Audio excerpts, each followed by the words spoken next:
सत्य को खोजने वाले आप सभी साधकों को हमारा नमस्कार।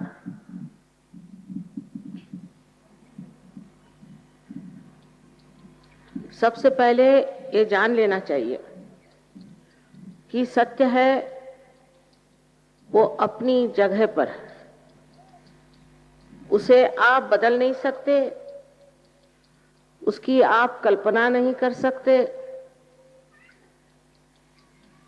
और न ही आप उसे जान सकते। इस मनुष्य धारणा में आप सत्य को जान नहीं सकते। इस उत्क्रांति में, इवोल्यूशन में आप इंसान बन गए, लेकिन आपने एकमेव सत्य को नहीं जाना।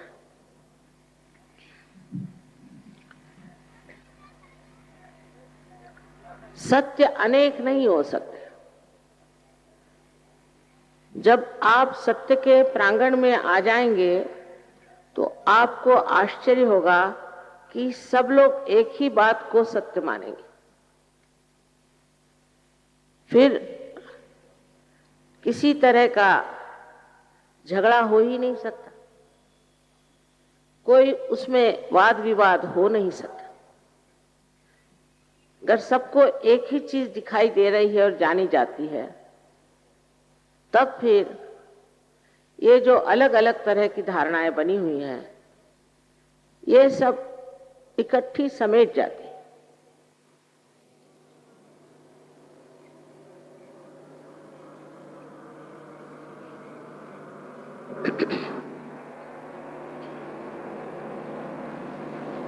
सबसे पहले तो मैं आपसे जो कुछ कहना चाहती हूं उस पर किसी तरह से भी आप अंधी श्रद्धा न रखें। कोई सी भी बात जो कही जाएगी उसको एक शास्त्रीय तरीके से देखा जाए।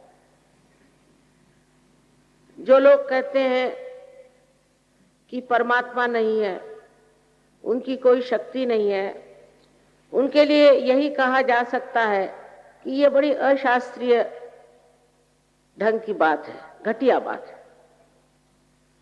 क्योंकि अगर आपने अभी पता ही लगाया नहीं कि परमात्मा है या नहीं और आप ऐसे ही कहते रहे कि परमात्मा नहीं है, तो ये बड़ी अहंकार की बात है। कम से कम शास्त्रीयता से इसको पता लगा ले। अगर वो है तो फिर तो मानना होगा। इसी प्रकार जो कुछ भी आज आपके सामने मैं निवेदन कर रही हूं, उसको आप पड़ताल लें, देख लें। अगर वो सिद्ध हो जाए तो एक ईमानदार इंसान के नाते आपको उसे मानना पड़ेगा। क्योंकि ये जो सत्य है, इसी से हमारे सारे प्रश्न छूट जाए। आपका जो व्यक्तिगत पर्सनल जो प्रश्न है वो तो छूट ही जाएगा, किंतु आपके समाज का, आपके देश का, यहां तक कि सारे विश्व के प्रश्न छूट सकते। इसका कारण यह है कि हम अपने अंदर की व्यवस्था को जानते नहीं कि परमात्मा ने हमारे अंदर कोई व्यवस्था बनाई है या नहीं। हम अपने को भी नहीं जानते। हाँ, कहने को हम कह सकते हैं कि ये मेरा घर है, ये मेरी मोटर है, ये मेरे बच्चे हैं। मेरे पर मेरा ये जिससे आ रहा है, ये मैं कौन? इस मैं को हम जानते नहीं। 3-4 किताबें पढ़ लेने पर सोचने लग जाते हैं कि हम बड़े जानकार। किताब पढ़ने से जानना नहीं हो सकता, वो बुद्धि पुरस्सर है, बुद्धि में बैठता है। लेकिन बुद्धि से परे जो सत्य है उसको जानने के लिए आपको एक और छलांग मारनी है, और वो है आत्म साक्षात्कार। क्योंकि सत्य ये है कि आप शरीर, बुद्धि, मन, अहंकार आदि जो उपाधियां हैं वो नहीं है। इसी से आप परेशान और त्रस्त हैं कि आप उन्हीं को मैं समझे बैठे, किंतु आप शुद्ध आत्मा है। अभी तक ये कार्य विशेषता इस महाराष्ट्र में होता था, किंतु परंपरा ऐसी थी कि एक गुरु एक ही शिष्य को ये आशीर्वाद देता। सो इसी महाराष्ट्र में ज्ञानेश्वर जी जैसे बड़े महान संत हुए। उन्होंने अपने गुरु जो उनके भ्राता थे उनसे इजाजत मांगी, उनसे परमिशन मांगी कि किसी तरह से आप मुझे ये इजाजत दे दीजिए कि मैं जो अब ज्ञानेश्वरी लिख रहा हूं उसमें इसके बारे में लिखूं कि आत्मदर्शन कैसे होता है। और उन्होंने अपने 6ठे अध्याय में बहुत साफ तरीके से कुंडलिनी का वर्णन किया। हालांकि कुंडलिनी का कार्य हजारों वर्ष से इस देश में होता है, लेकिन वो एक गुप्त तरह से था जो नाथपंथियों ने चलाया।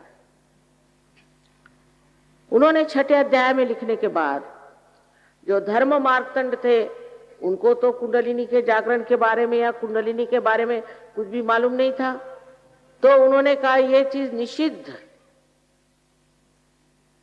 जब उन्होंने कहा कि ये चीज निषिद्ध है तो आम जनता जो है उसने सोचा कि भाई जो निषिद्ध चीज है उसे क्यों पढ़ा जाए, उसे क्यों जाना जाए। लेकिन उसके बाद 16वीं शताब्दी यहीं पर इसी महाराष्ट्र में अनेक साधु संत, हम लोग भूल गए उनको, उन्होंने यहां अपना खून सींचा और अनेक बार कुंडलिनी पर उन्होंने बताया।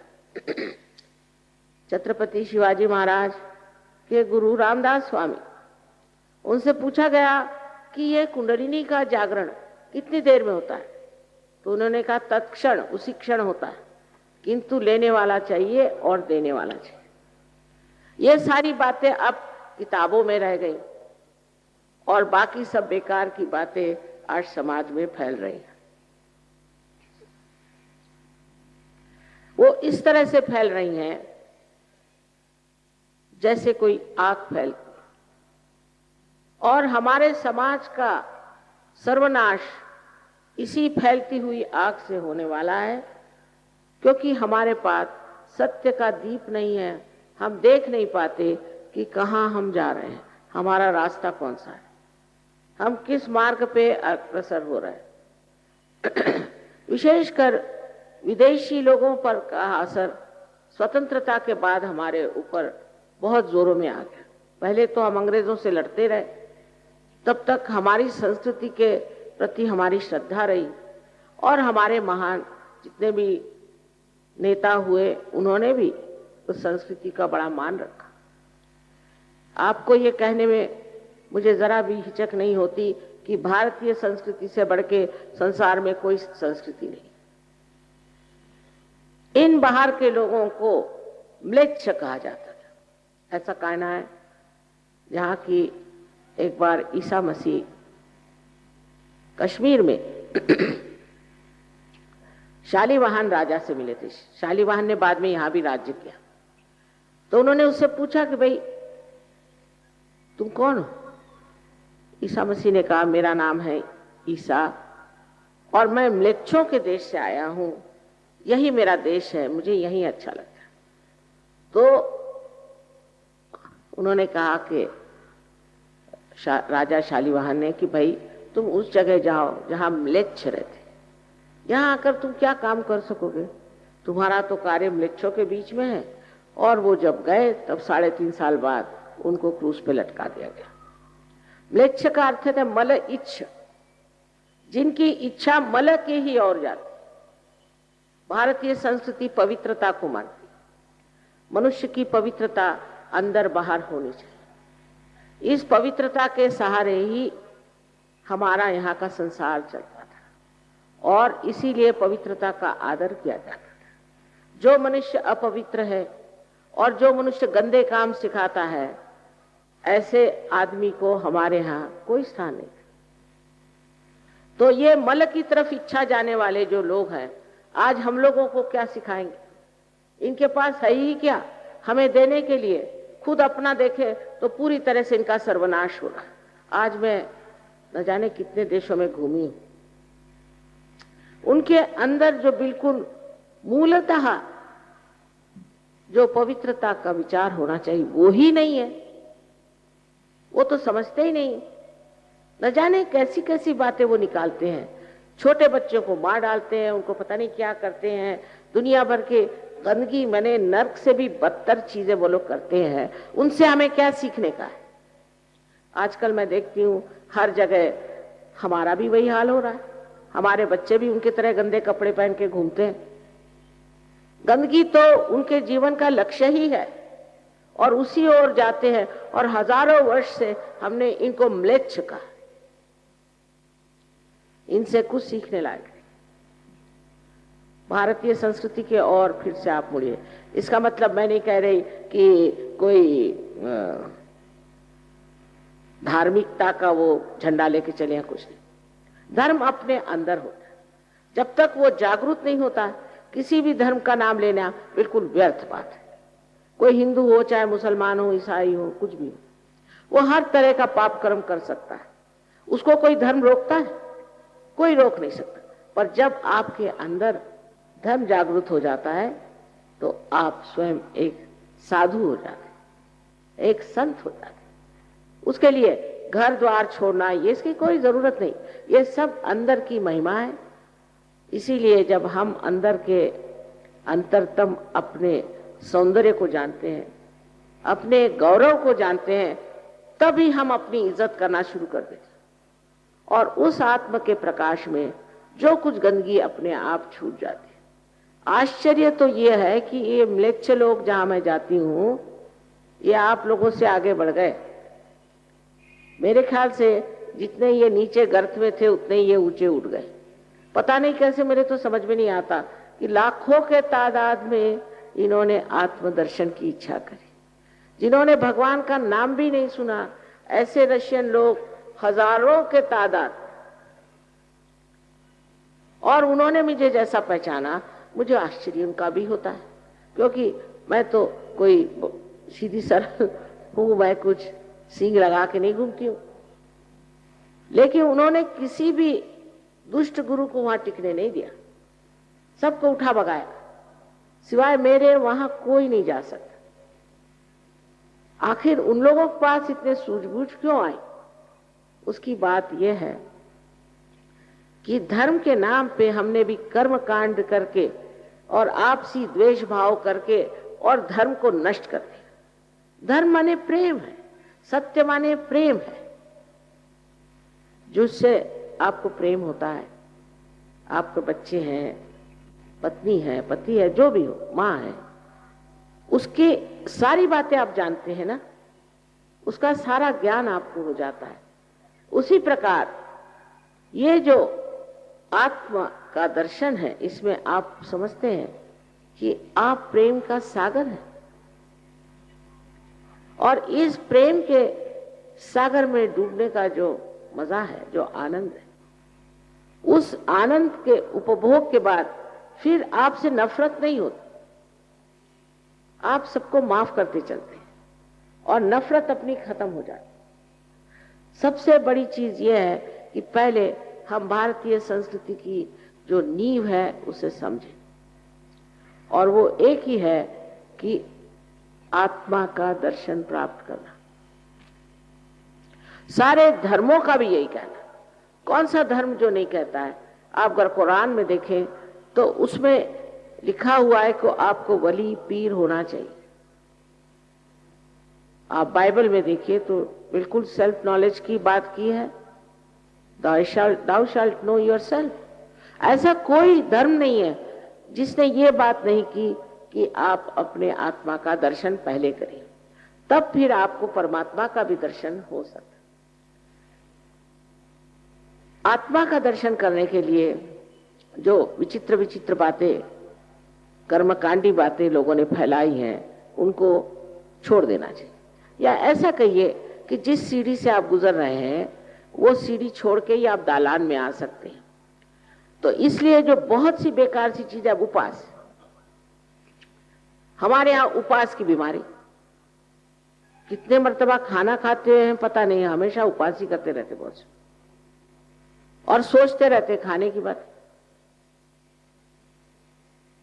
फिर दूसरे ये कि अपने शरीर को कष्ट देना, हर तरह का कष्ट, और महीनों पैदल चल के कहीं जाना, और ये इस तरह से अपने पिता परमेश्वर को खुश करने की कोशिश करना। कौन सा बाप चाहेगा कि अपने बच्चे इतना दुख उठाएं और मेरे पास पहुंचे? ऐसा कोई बाप आपने हिंदुस्तान में तो देखा नहीं होगा, विलायत की नहीं बात मैं कहती, पर हिंदुस्तान में ऐसा तो कोई बाप नहीं होगा जो चाहेगा कि मेरा बच्चा जो है हर तरह की आफतें उठाए और फिर मैं उससे मिलूंगा। इस तरह की बातें जो हमारे देश में हर बार, हर साल, हर युग में होती रहे। सो नानक साहब ने साफ कहा है, सहज समाधि लाओ। समाधि जो है सहज में मिलती है, सर के बल खड़े होने से, उपवास करने से, दुनिया भर के कर्मकांड करने से नहीं, पर सहज में आपको समाधि लगती है। यही बात है। और सहज का मतलब है आपके साथ पैदा हुआ। ये योग का आपका जन्म सिद्ध अधिकार है। जैसे तिलक ने कहा था, तिलक साहब बहुत साफ कहा था कि स्वातंत्र्य ये हमारा जन्म सिद्ध अधिकार है, और मैं कहूंगी कि स्वतंत्र को जानना ये हमारा जन्म सिद्ध अधिकार है। स्व माने हमारी आत्मा, और उसके तंत्र को हमें जानना चाहिए, उसको पहचानना चाहिए। आप ये साधारण मनुष्य नहीं। जैसे समझ लीजिए एक छोटा टेलीविजन लेकर आप कहीं देहात में, जंगल में चले जाएं और उनसे कहिए कि इसमें ये मूर्ति दिखाई देगी, वो मूर्ति दिखाई देगी, या कहिए कि इसमें आपको फिल्म दिखाई देगा, तो आप कहेंगे वाह वाह, ये तो एक डब्बा है, इसमें क्या दिखाई देगा। देहाती तो नहीं समझ पाएंगे ना, लेकिन हम भी अपने को डब्बा ही समझते हैं। जिस वक्त ये कनेक्शन आपका उस विशेष परमात्मा की शक्ति से हो जाता है, तभी तो आप जान सकते हैं कि आप क्या है। तो दूसरा सत्य यह है कि इस सारे चराचर सृष्टि में एक महान शक्ति कार्य करती है, जिसे हम लोग परम चैतन्य कहते हैं, कोई रूह कहता है, कोई उसे all pervading power of divine love कहता है, चाहे उसे किसी भी नाम से कहे। जैसे पतंजलि ने से ऋतंभरा प्रज्ञा का, आप नाम उसे कुछ भी दीजिए, मतलब ये है कि वो एक महान शक्ति है, और ये शक्ति सारे जीवंत कार्य करती है। जैसे अब देखिए यहाँ इतने सारे फूल हैं, हम लोग सोचते भी नहीं कि कितना बड़ा चमत्कार है कि ये फूल एक बीज से निकले और तरह तरह के रंग और तरह तरह की खुशबू लेकर के संसार में आए। ये कैसे आए, ये कैसा चमत्कार घटित हुआ, किसी भी चीज के बारे में हम सोचते नहीं। यानी समझिए कि हमारा हृदय कौन चलाता है। अब डॉक्टरों से पूछे तो वो कहेंगे ऑटोनॉमस नर्वस सिस्टम। ऑटो कौन है? ऑटो कौन है? उसका जवाब नहीं, क्योंकि हम बाहर से किसी चीज को देख रहे हैं, पर अगर अंदर से हम जाने तो हमारे अंदर अनेक शक्तियां ऐसी हैं जो हमने आज तक इस्तेमाल नहीं की।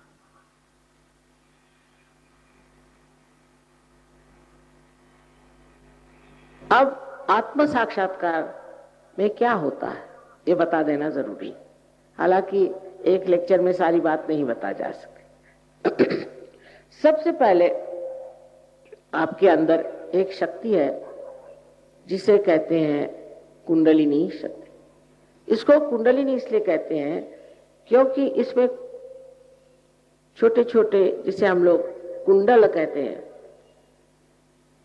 सर्कुलर, वैसे 3.5 सर्कुलर कुंडलों से बनी हुई ये शक्ति, और इसको स्त्री का रूप हम मानते हैं।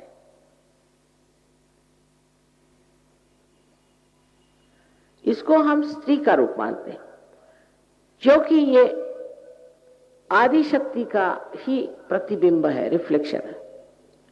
अगर परमात्मा की शक्ति आदि शक्ति है, यानी उनकी इच्छा, उनकी शुद्ध इच्छा, उनकी जो इच्छा है वही अगर हमारे प्रतिबिंबित है तो वो कुंडलिनी स्वरूप है। ये शक्ति हमारे त्रिकोणाकार अस्थि में है, जिसे मेडिकली वो लोग कहते हैं सेक्रम। सेक्रम का मतलब सेक्रेट। इसका मतलब कि ग्रीक लोग जिन्होंने ये नाम दिया है वो लोग जानते थे कि ये शक्ति हमारे अंदर सेक्रेट बोन में है। इतना ही नहीं, उनकी जो देवी है आदि शक्ति, उसको वो अथीना कहते हैं। अथ माने प्राइमोर्डियल, जो प्राइमोर्डियल मदर है उसका नाम अथीना रखा है। इतनी चीजें उनसे मिलती हैं। अगर आप कभी जाएं ग्रीस तो देखिएगा कि आपको आश्चर्य होगा कि हमारे शास्त्रों में ग्रीस के बारे में कितना कुछ लिखा गया। लेकिन ये सब होते हुए भी इसका ज्ञान आधा अधूरा ही लोगों में था, क्योंकि जो पाते थे वो प्यार के और आनंद के सागर में खो जाते थे। और लोग भी उस जमाने में ऐसे थे, इतने लोग कहां जो कि सत्य के खोज में आए। कबीर ने कहा है, कैसे समझाऊं सब जग अंधा। वाकई में यह हालत थी, कोई जानना ही नहीं चाहता था। सब अपने अपने ज्ञान में खोए हुए, अपने अपने शान में खोए हुए, अपने को पता नहीं क्या समझते थे। और जो उन्होंने बात कही है आज वो बात नहीं। आज कलयुग के एक उपकार है कि बहुत खोज सत्य की सारे दुनिया में हो रही है। हिंदुस्तान में कम है पर और जगह बहुत है, क्योंकि हम सोचते हैं हम बड़े धार्मिक है, सुबह से शाम तक हमने 2-4 भजन गाए हो गए, हम तो बड़े ही है। उससे आगे जाने की इच्छा कम।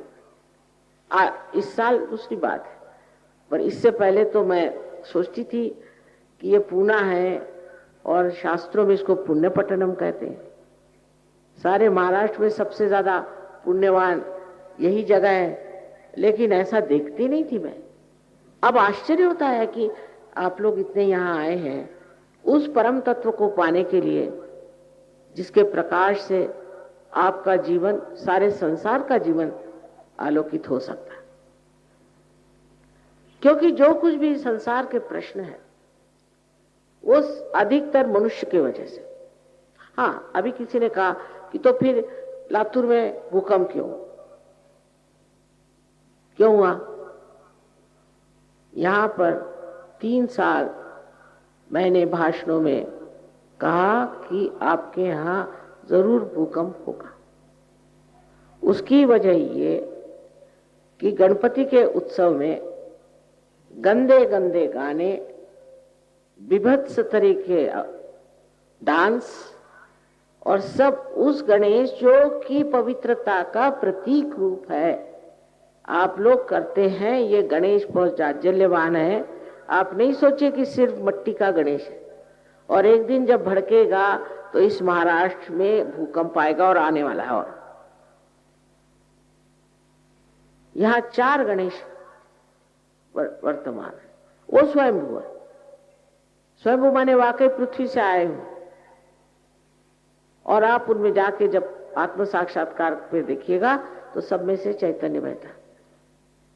और वहां पर हमारे लोग गणपति की ऐसी विभत्स विटंबना करें सो गणपति नहीं सहन कर सकेंगे, वो बहुत जाज्वल्यमान है।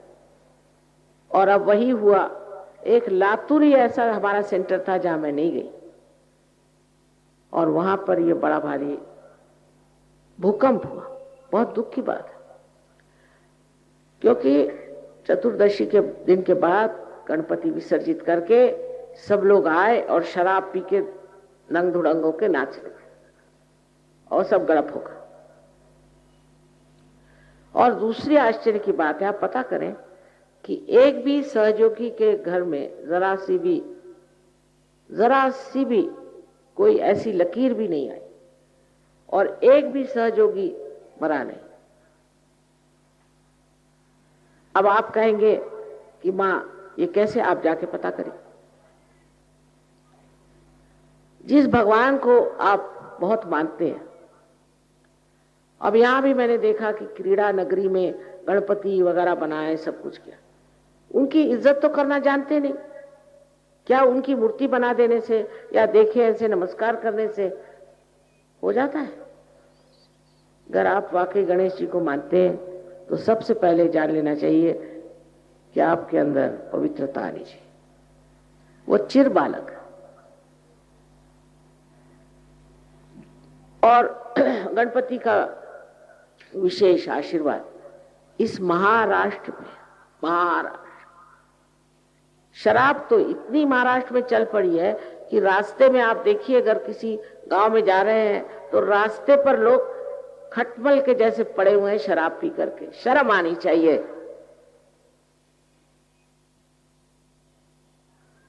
इतनी शराब जो महाराष्ट्र में आ गई, मैंने तो सोचा था मैं महाराष्ट्र में अब प्रोग्राम ही नहीं करूं।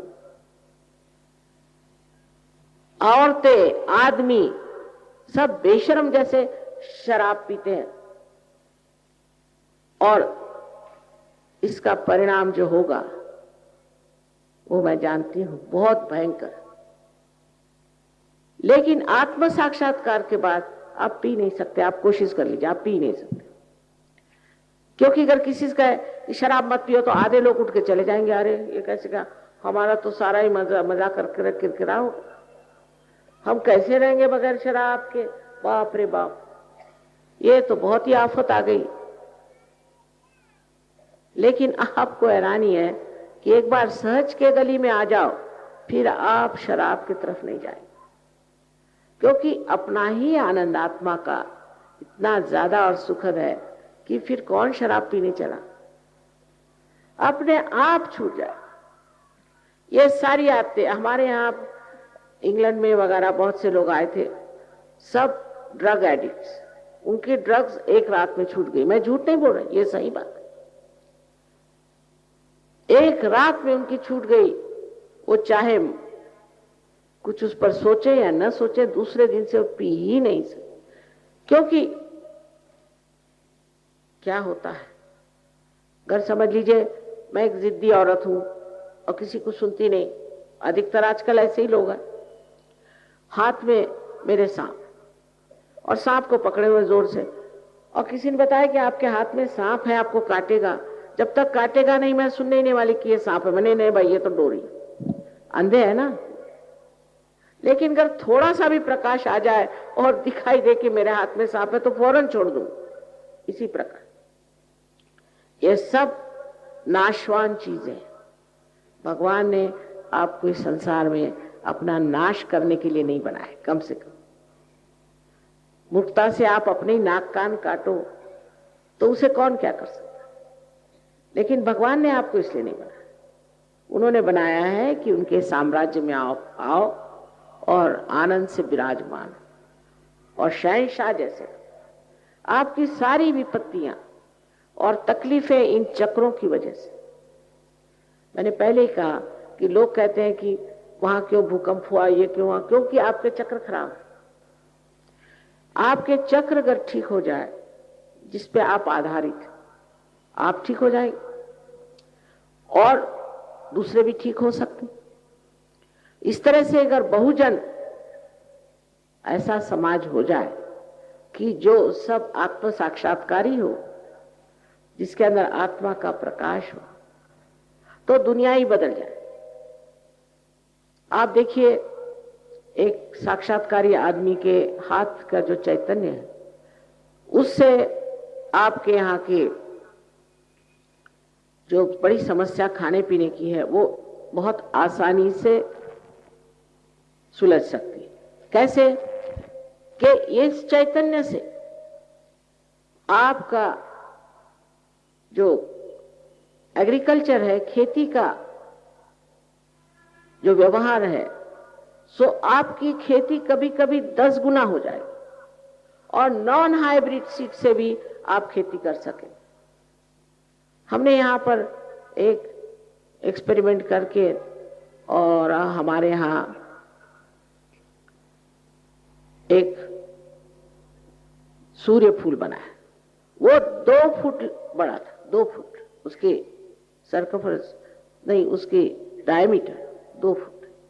और उसको देख करके फिर पेपर वालों ने भी छापा, कलेक्टर इन भाई ने भी माना, पर बस खत्म। उसके बाद कोई आए नहीं। अरे 1-2 पैसा भी नहीं उसके लिए खर्च करना, आपकी खेती बढ़ सकती है, आपकी हिंदुस्तानी गाय दूध दे सकती है और इन दूसरे गायों से तो दूध पीना ही नहीं चाहिए। आप भी इन लोगों जैसे पगला जाएंगे।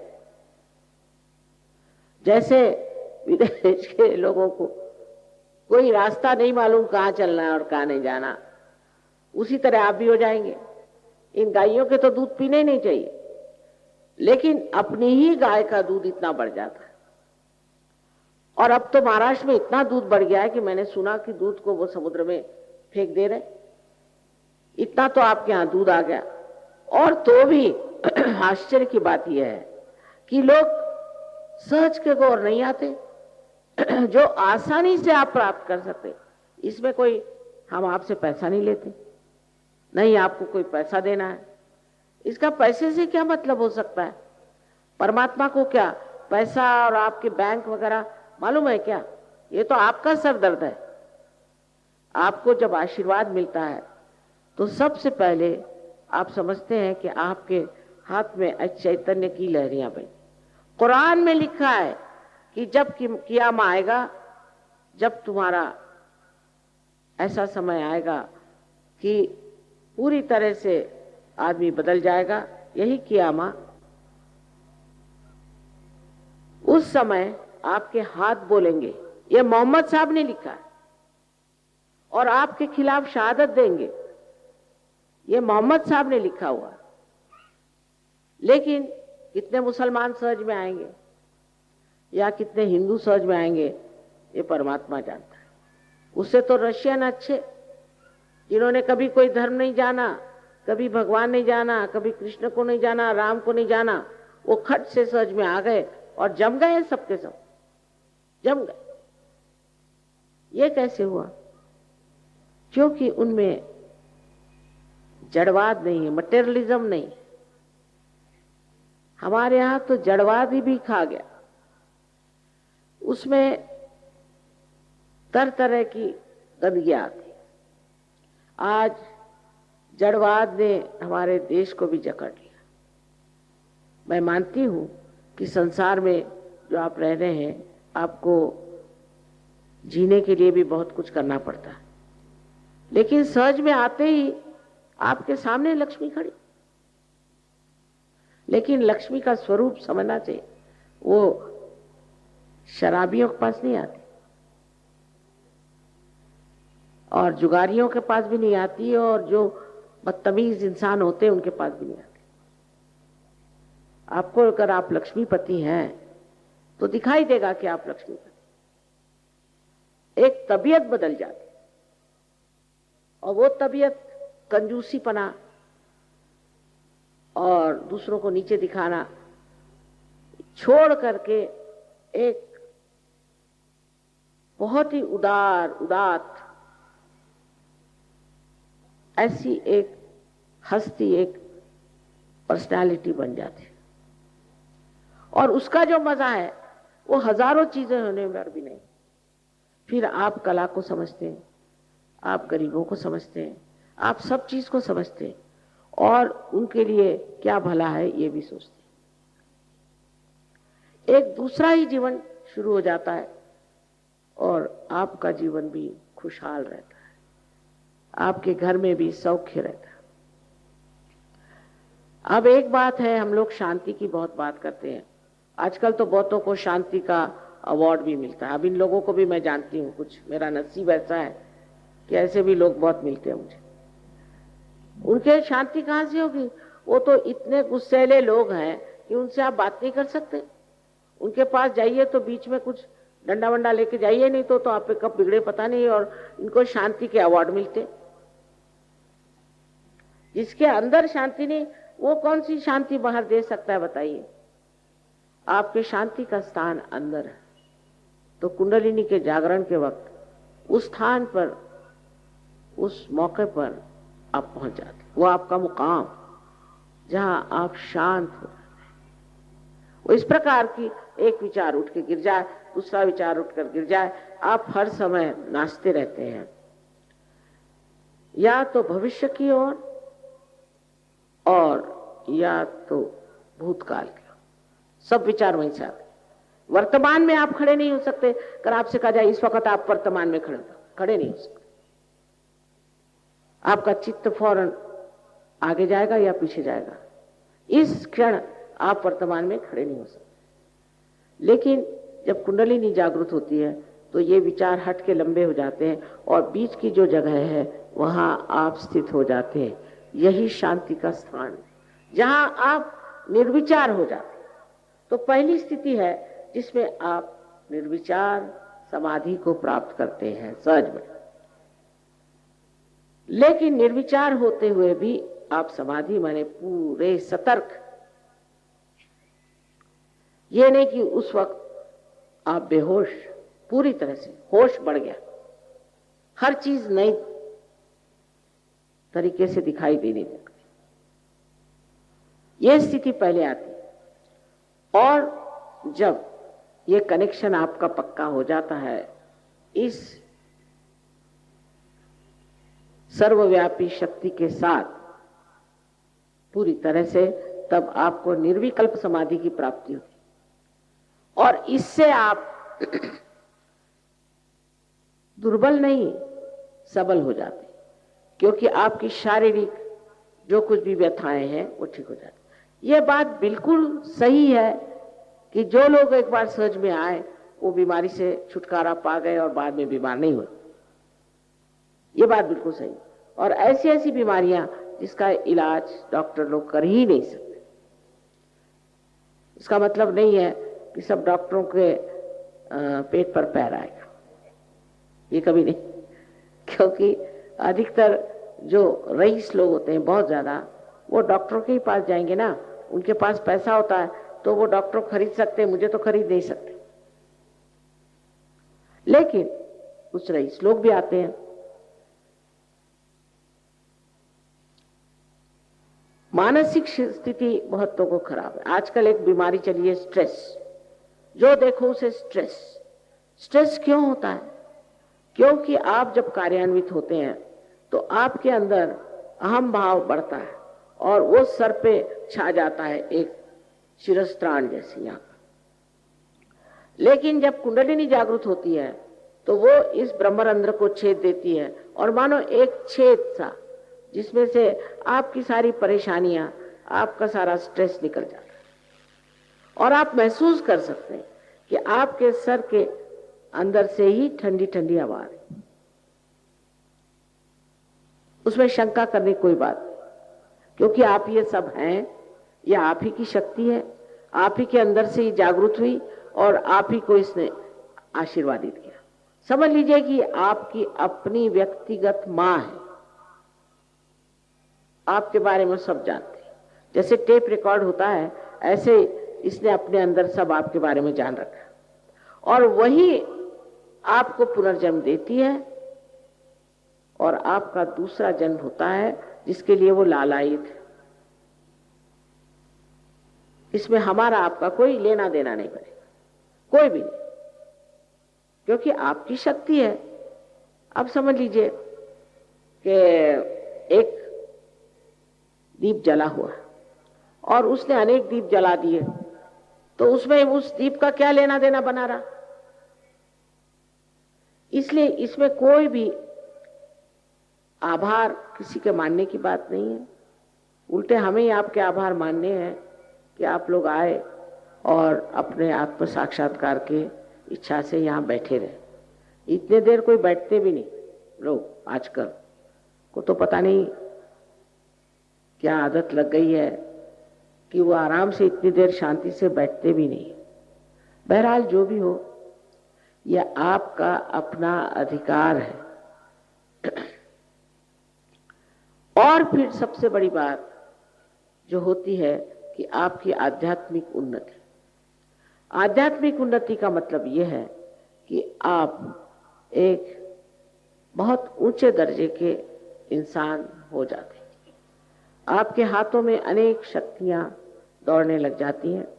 आप भी लोगों को पार करा सकते हैं और आप भी लोगों को रियलाइजेशन दे सकते हैं। इसके लिए जरूरी नहीं है कि आप कुछ रुपया खर्च करें या कुछ करें। सिर्फ एक बात है कि थोड़ी नम्रता जरूर होनी चाहिए। अब हमारे जो जहां पर ये लोग प्रोग्राम वगैरह करते हैं, बहुत सर्वसाधारण तरह की जगह है। उसमें क्योंकि हम लोग पैसा ऐसा लेते नहीं ना, उसमें जैसे भी है बहुत विद्वान लोग हैं और आपको सब बता देंगे कि आपके अंदर चक्र कैसे हैं और वो चक्रों की शुद्धता कैसी करनी है और आप किस तरह से इसको पा करके दूसरों की चक्रों को ठीक कर सकते। तो आपका जो नया आयाम आता है उसे कहते हैं सामूहिक चेतना, कलेक्टिव कॉन्शियसनेस। माने आपके हाथ पर आप महसूस कर सकते हैं अपने चक्र, और अपने ही हाथ पर आप दूसरों के चक्र भी महसूस कर सकते हैं। अगर आपको ये मालूम हो कि हम अपने चक्र कैसे ठीक करें और हम दूसरों के चक्र कैसे ठीक करें, बस हो गया। 1 महीने में आप अपने गुरु हो जाते हैं। आप समझ जाते हैं कि आपके लिए कौन सी चीज ठीक है और कौन सी नहीं। समझ नहीं जाते, ये आपके अंदर ये बैठ जाता है।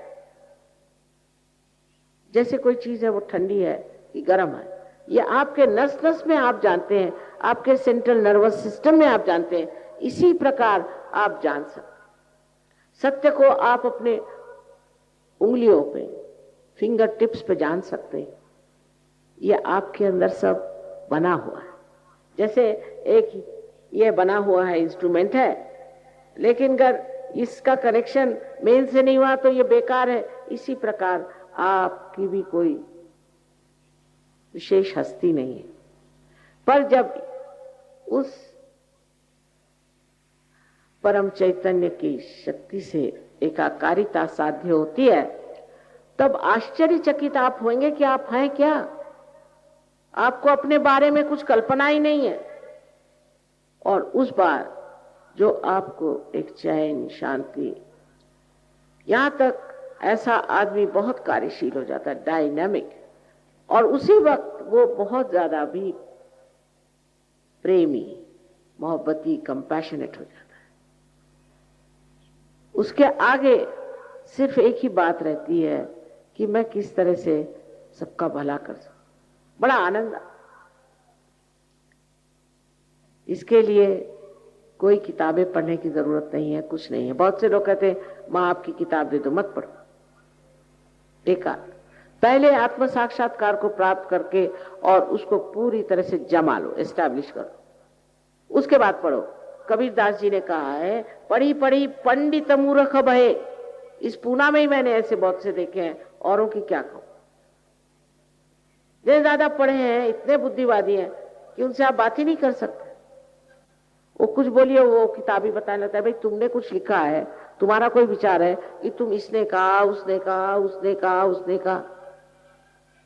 लेकिन जो चीज आपके भले के लिए, जो आपके हित के लिए है, बेनेवलेंस के लिए है, उसको, उससे क्यों मुंह मोड़ा जाए,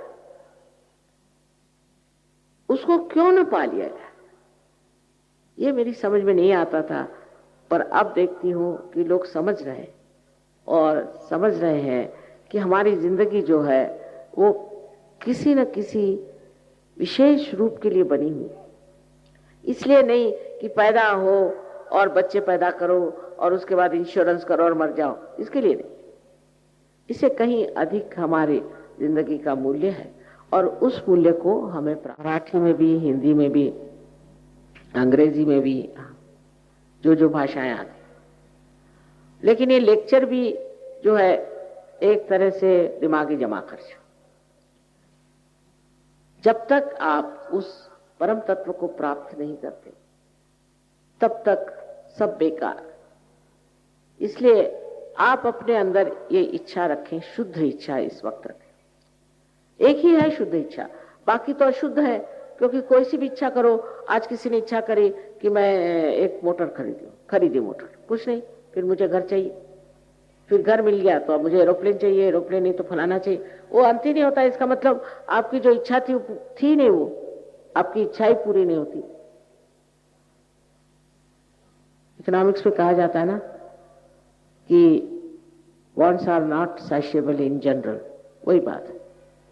तो वो कौन सी वांट है, वो कौन सी डिजायर है जो संतुष्ट होती है?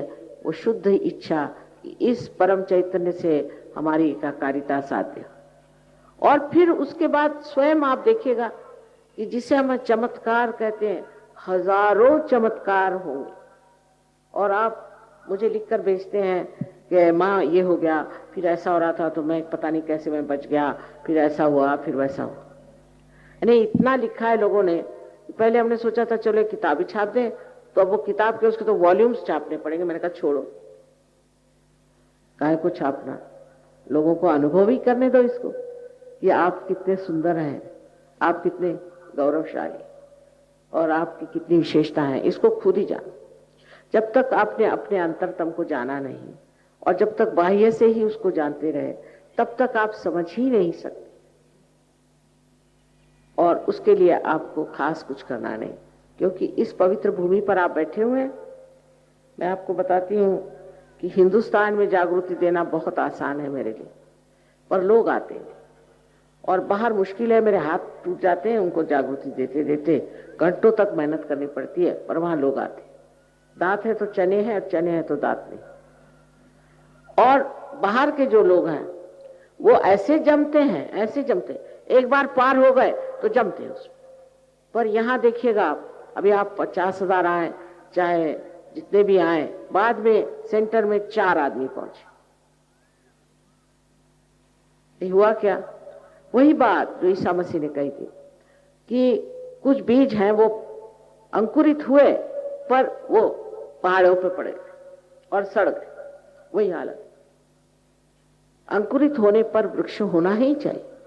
आप जितनी अपनी इज्जत करेंगे, अपने आत्म साक्षात्कार का अनुभव गहराई से पाना चाहेंगे, उतनी ही आपकी वृद्धि होगी और आपके सारे लाभ हो सकते हैं।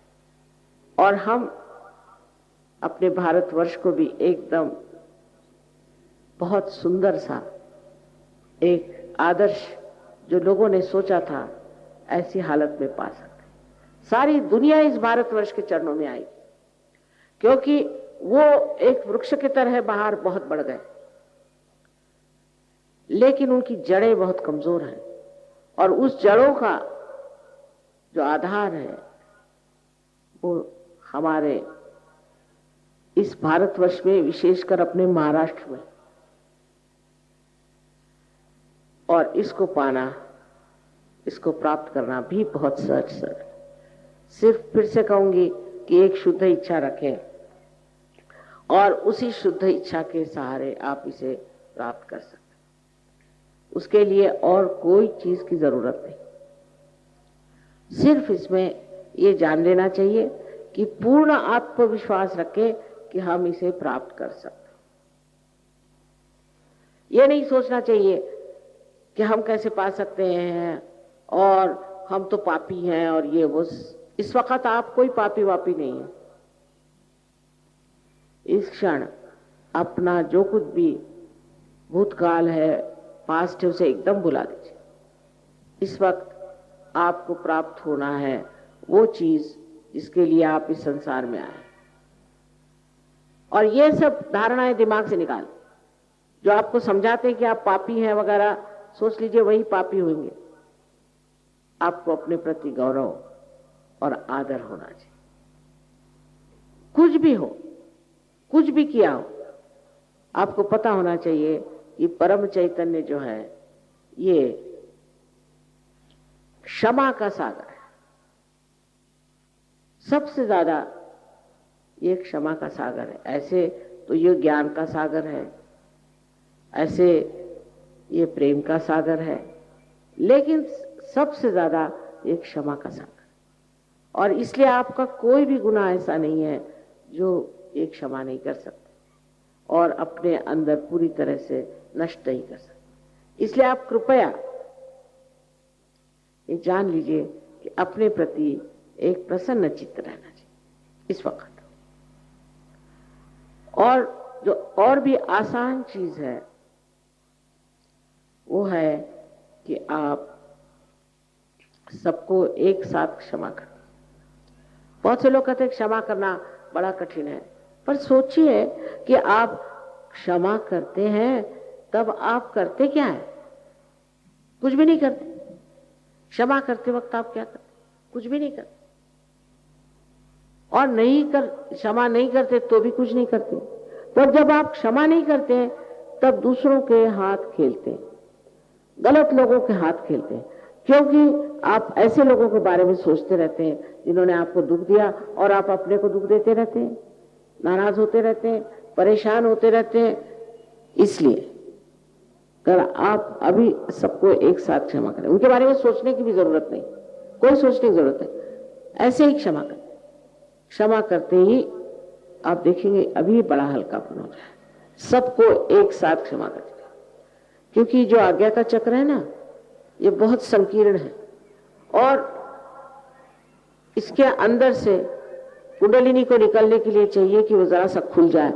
वो क्षमा करने से खुल जाएगा। अपने को किसी चीज में दोषी नहीं समझना चाहिए। अब ये अंग्रेजी तरीका है, उठे सुठे सॉरी सॉरी सॉरी। आजकल, पहले हम लोग तो जब छोटे थे, मतलब हम तो बहुत उम्र है हमारी, तो हम लोग तो आई बेग योर पार्डन कहते थे। तो आजकल ये सॉरी भाई सॉरी का के लिए, सुबह उठो तो सॉरी, शाम को उठो तो सॉरी, हर चीज में सॉरी कहेंगे। अपने को किसी चीज के लिए दोषी समझना, छोटी छोटी चीज में। अंग्रेजी तबीयत ऐसी होती कि अगर आपने चम्मच को उल्टा पकड़ लिया तो हो गया, आप काम से गए। ऐसे ही विचित्र लोगों को क्या कहना चाहिए? अरे भाई, कोई किसी को मार डाले या कुछ करे तो ठीक है, उसी पे वो रात दिन रोते रहेंगे कि अरे मैंने तो चम्मच उल्टा पकड़ लिया था। तो क्या हो गया? ऐसी जो संस्कृति है उथली बिल्कुल, कि चम्मच कैसे पकड़ते हैं आप और कप कैसे पकड़ते हैं और खाना आप कैसे खाते हैं, अरे इसमें रखा क्या? ऐसी उथली संस्कृति के लोग जो हैं वो अपने को बहुत दोषी समझते हैं। हिंदुस्तानी कम है ऐसे, तो उनका ये चक्र पकड़ता, और जब ये चक्र पकड़ता है तो इससे अनेक बीमारियां हो सकती है। तो स्पॉन्डिलाइटिस नाम की जो बीमारी है जिसमें हड्डियां हिल जाती हैं, या अंजाइना नाम की बीमारी है। जो लोग अपने को सोचते हैं कि मैं बड़ा दोषी हूं और बात बात में सॉरी करते हैं, ऐसे लोगों का ये पकड़ा जाता। और इससे आगे चल के हो सकता है कि सारे आपके जो शरीर के अवयव हैं वगैरह वो भी सब लिथार्जिक हो जाए, इसलिए वो भी आलसी हो जाते हैं। इसलिए काहे को बेकार में अपने को दोष देते बैठना? आप में कोई दोष नहीं, जैसे भी है परमात्मा को प्यारे, उन्होंने आपको बनाया, वही जान ले। जो कुछ भी दोष है या निर्दोष है वही जान ले। आप क्यों अपना कायदा कानून चलाते हैं, अपना न्याय देते हैं, अपना जजमेंट करते हैं? उनको करने दीजिए, और नहीं तो कुंडलिनी है वो अपना जजमेंट दे दे, पर आप अपने को दोष मत दीजिए। बस यही 3 बातें मुझे आपसे कहनी है। अगर आपने ये 3 बातें अभी कर ली मेरी बात मान करके कृपया, तो आपकी कुंडलिनी फौरन जागृत हो जाएगी।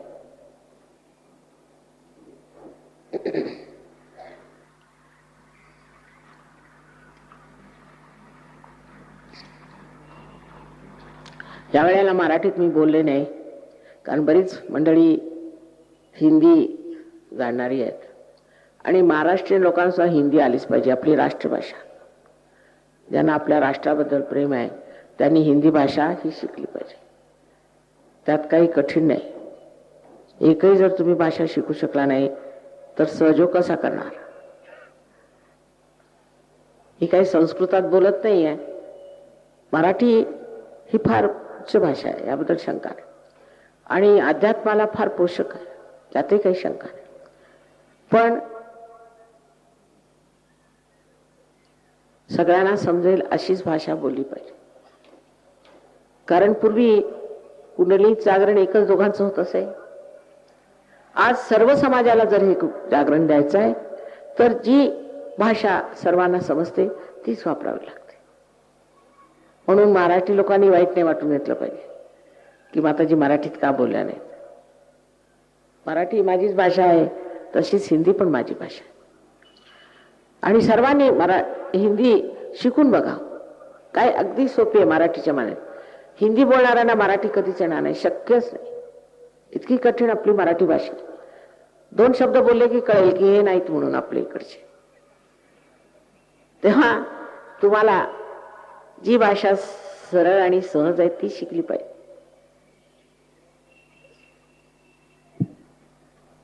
फक्त सांगितलं तेवढं की कुंडलिनी ही तुमची शुद्ध इच्छाची शक्ती आहे. त्यासाठी फक्त 3 गोष्टी करायला पाहिजे. एक म्हणजे स्वतःबद्दल पूर्णपणे आत्मविश्वास असला पाहिजे की मला आजच जागृती होणार आहे, पहिली गोष्ट. दुसरा, मी पापी आहे, मी दुष्ट आहे, अमुक आहे तमुक असे दोष आपल्यामध्ये आहेत असं न्यूनत्व नाही ठेवायचं. तिसरं, सगळ्यांना क्षमा केली पाहिजे. एक साथ. आता हा शब्द हिंदीत नाहीत. एक साथ सगळ्यांना क्षमा करून टाकायची. कारण तुम्ही क्षमा करा अथवा नका करा, काहीही तुम्ही करत नाही, पण क्षमा नाही केली मात्र तुम्ही अशा लोकांच्या हातात खेळता जे तुम्हाला त्रास देतात. आणि आज्ञाचक्र उडायला क्षमा करणं फार जरुरी आहे. तेव्हा कृपा करून सगळ्यांना क्षमा करू. तर चौथी गोष्ट अशी आहे की आत्मसाक्षात्कारानंतर आम्ही पूर्णपणे ह्याच्यात उतरू असं मला वचन द्यायला पाहिजे. चौथी बात यह है कि आत्म साक्षात्कार के बाद हम पूरी तरह से इसमें अपने को ढालेंगे और अपना हम इस परम चैतन्य का जो भी योग हुआ है उसको स्थापित करेंगे. ऐसा वचन ही देना पड़ेगा, क्योंकि आधा अधूरा काम कभी भी फायदा नहीं करेगा. फिर 10 दिन बाद आप आके पहुंचेंगे कि माँ मुझे ये बीमारी हो गई, फिर उसके बाद आएंगे माँ मुझे वो हो गया. तो रात दिन जैसे धोबन कपड़े धोती है ऐसे मैं भी आपकी रोज सफाई करके फिरूं, ये ठीक नहीं.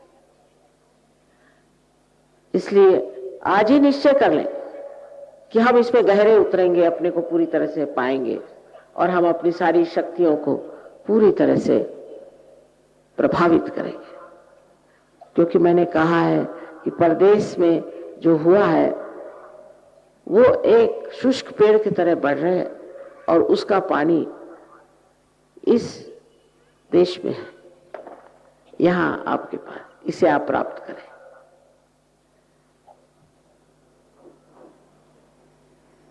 सबको मेरा अनंत आशीर्वाद.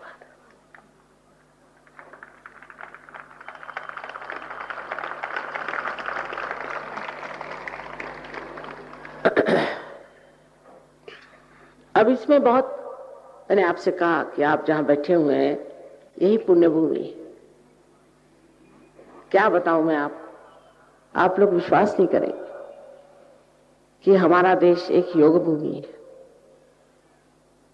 किसी को समझता नहीं इसलिए कि वो अभी आध्यात्म में उतरे नहीं. परदेश से जो यहाँ आते हैं लोग हमारे पास, वो प्लेन से उतरते ही जमीन को चूमते हैं, नमस्कार. इसी योग भूमि में हमें योग प्राप्त हो. इतनी इज्जत वो करते हैं इस देश की. और सारे तरफ चैतन्य है, पता नहीं आपको दिखाई देता है कि नहीं. सब दूर प्रकाश आकाश में, आप देखें सारे दूर चैतन्य फैला. इसका पूरा फायदा मैंने उठाया है और आप लोग भी उठाइए, क्योंकि ये हम सबके हित के लिए, सबके भलाई के लिए।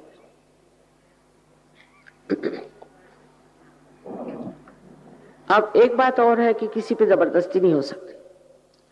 जिनको सहयोग करना है वो करें और जिसको नहीं करना है वो जाए, क्योंकि ये समय ऐसा आया हुआ है जिसको कि कहते हैं लास्ट जजमेंट। अब जिसको चाहिए कि वो परमात्मा की ओर जाए उनके लिए ठीक है, और जो नहीं चाहते उनके लिए भी ठीक है। किसी पे जबरदस्ती नहीं हो सकती, क्योंकि आपकी जो स्वतंत्रता है उसका मैं मान रखती, और उसके लिए आप अगर नहीं चाहते तो बेहतर है कि आप लोग तशरीफ बाहर ले जाएं। इसके लिए कोशिश करने से भी नहीं होगा। जो यहाँ क्रिटिसाइज करने बैठे हैं और बड़े घोड़े पे सवार आए हैं, उनको नहीं मैं पार कर सकती, माफ करिए। सिर्फ वही लोग पार होंगे जो जानते हैं नम्रता पूर्वक कि हमें अपने आत्मदर्शन को प्राप्त करना। सो आप सबसे ये विनती है कि जो लोग नहीं चाहते वो कृपया यहाँ से बाहर चले जाएं तो अच्छा होगा, और जो लोग खड़े हैं वो कृपया बैठ जाएं। इस जमीन का फायदा उठाना चाहिए। बसून गया।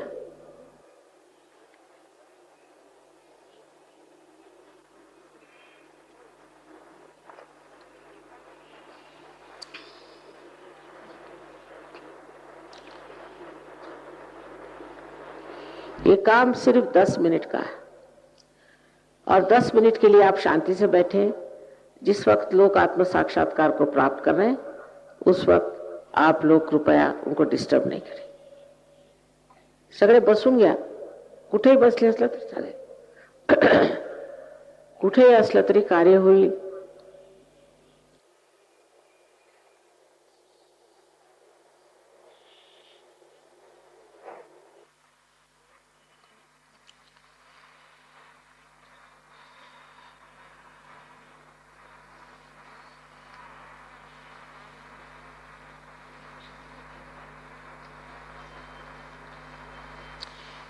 अब आपके पैर में अगर जूते हो तो उसे उतार दें और दोनों पैर जमीन पर अलग अलग रखें। जो कुर्सियों पे बैठे और जो जमीन पर बैठे हो सिर्फ जूते उतार दें। पायातल्या पहाडा वगैरे काढून ठेवा, डोळे काढून ठेवा।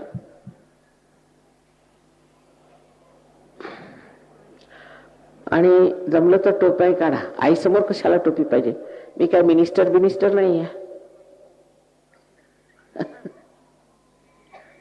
आईचा हात नेहमी डोक्यावर असतो, कारण ब्रह्मरंध्र छेदायचं आहे ना।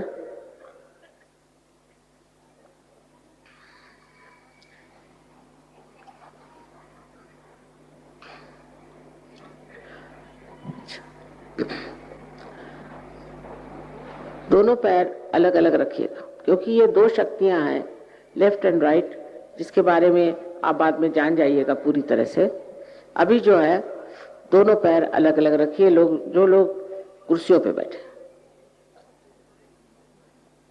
अब दोनों हाथ मेरी ओर ऐसे करें। चश्मे भी उतार दीजिए, क्योंकि अब आंख बंद हो जाएगी आपकी, तो कोई जरूरत नहीं। दोनों हाथ ऐसे करें।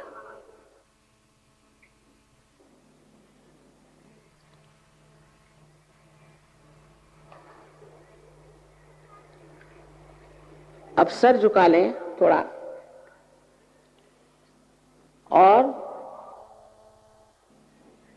हमारी ओर लेफ्ट हँड करें। डावा हात माझ्याकडे करा, मान थोडीशी वाकून घ्या आणि डावा हात माझ्याकडे, और आंख बंद कर लें, डोळे मिटा। अब राइट हैंड तालू के ऊपर रख के देखिए, टाळू वर ठेवा।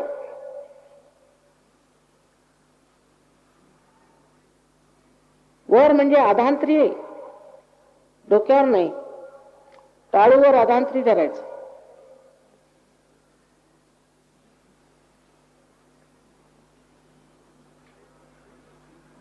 अब देखिए कि आपके सर में से तालू पर से कोई ठंडी या गर्म हवा आ रही होगी। अगर आपने माफ नहीं किया तो गर्म आ रही होगी, माफ कर दीजिए, ठंडी या गर्म हवा।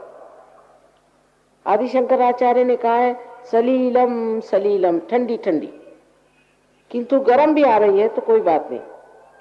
अच्छा, अब फिर से राइट हैंड मेरी ओर करें, गर्दन झुकाएं और लेफ्ट हैंड से देखें कि सर से तालू से ठंडी या गर्म हवा आ रही क्या। किसी किसी को बहुत नजदीक आती है और किसी को दूर। और आप अगर हाथ घुमा के देख लें तो आप महसूस कर सकते हैं। उजवा हात माझ्याकडे करायचा आणि डावा हात डोक्यावर अधांतरी धरायचा, मान वाकून घ्या आणि बघा थंड किंवा अशी गरम हवा डोक्यातून येते का। जर तुम्ही क्षमा नसेल केली तर गरम येणार, पण जर क्षमा केली आता तर थंड यायला सुरुवात होईल। अधांतरी धरा, डोक्यावर नको। टाळू कुठे माहिती ना, बरोबर टाळूच्या तिथे अशी फिरवून बघा, कुणाला जवळ येते कुणाला दूरवर। आता डावा हाथ माझ्याकडे, लेफ्ट हैंड मेरे तौर करे और फिर सर झुका ले। अब राइट हैंड से देखिए ठंडी हवा आ रही या गर्म हवा आ रही। बिल्कुल सर के ऊपर नहीं पकड़ना है, अधांतरी माने उससे दूर, सर से दूर, तालू पर, फॉन्टेनेल बोन एरिया जिसे कहते हैं वहां पर। और देखिए कि ठंडी या गर्म हवा आ रही है या नहीं।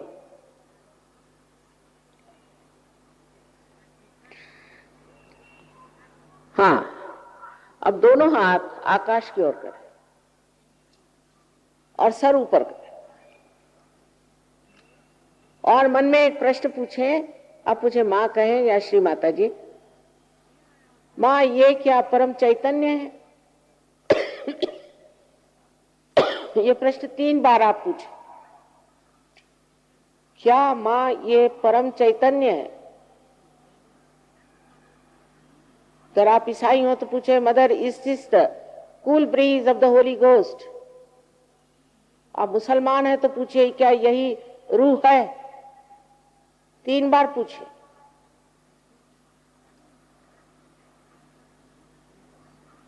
अब हाथ नीचे करें,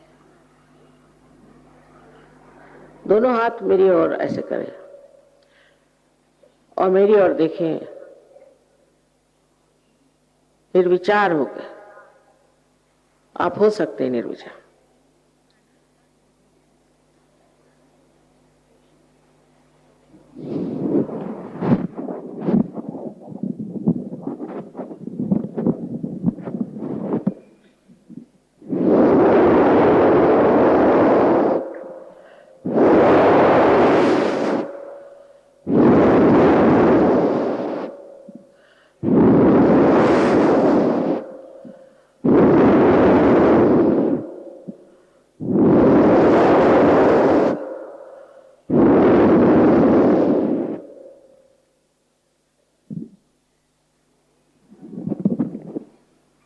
अब जिन लोगों के उंगलियों में या हाथों में या ब्रह्मरंध्र से, जिसे आप तालू कहते हैं, ठंडी या गर्म हवा आ रही, ऐसे सब लोग दोनों हाथ ऊपर करें। वाह वाह वाह, ही तुमची पुण्याई, ये पुण्यपट्टनम की भी पुण्याई। और देखिए कि सारा पूना पार हो गया, और क्या चाहिए। आप सब संतों को मेरा नमस्कार, मेरा नमस्कार, अनंत बार नमस्कार। सगळे पार झाले। हाँ, हाथ नीचे कर लीजिए। अब और क्या कहें, बस इतना ही कि इससे आगे जरूर बढ़ना चाहिए, क्योंकि किसी किसी को तो ऐसा लगेगा कि अब वो स्वर्ग में आ गए, पर ये चीज चलने वाली नहीं है। कनेक्शन पक्का होना चाहिए, और इसलिए आप कृपया सब लोग आए। वहां भी कोई रुपया पैसा देने का नहीं है, सिर्फ थोड़ा सा समय देना होगा बस। और उसके बाद आप अपने बारे में पूरी तरह से जान लीजिएगा कि आप क्या हैं। वहां आपको सब कुछ बता देंगे, सारा ज्ञान और उसका पड़ताला है, टेंजिबल, साइंस के जरिए पूरा टेंजिबल है। सो इस ज्ञान को आप प्राप्त करें। सबको मेरा अनंत आशीर्वाद।